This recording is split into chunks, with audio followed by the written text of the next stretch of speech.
ফরজ গোসলের নিয়ম হলো ভাই, আপনার কাপড়ে শরীরে কোনো জায়গায় যদি নাপাক লাগে, প্রথম কাজ হলো যেই জায়গায় রানে পায়ে হাত যেখানে নাপাক লাগবে বা কাপড়ে, ওই জায়গাটা আগে ধুয়ে ফেলবেন টয়লেটে গিয়ে। এক নম্বর কাজ ওইটা কি করে ফেলবেন?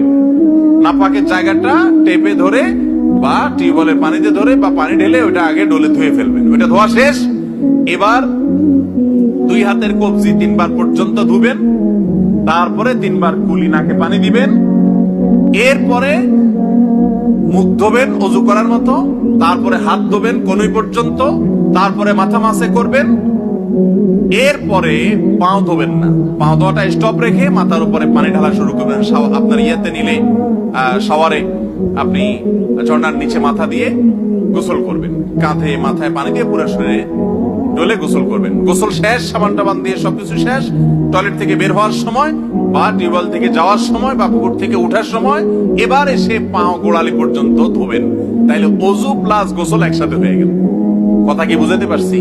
অনেক মানুষ আছে দেখবেন গ্রামে পুকুরে গোসল করে উঠছে, উঠে এবার ঘাটে বসে আবার কি করে? অজু করে। এটার কোনো প্রয়োজন?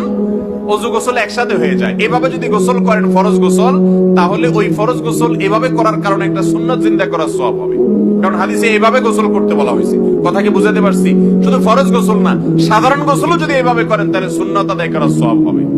মনে থাকবে তো ইনশাআল্লাহ?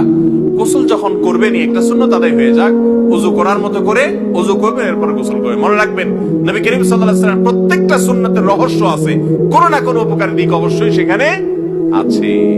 আপনারা যদি করেন নিজে লাভবান হবে ইনশাআল্লাহ। তাহলে এটা হলো গোসলের ফরজ গোসলের পদ্ধতি।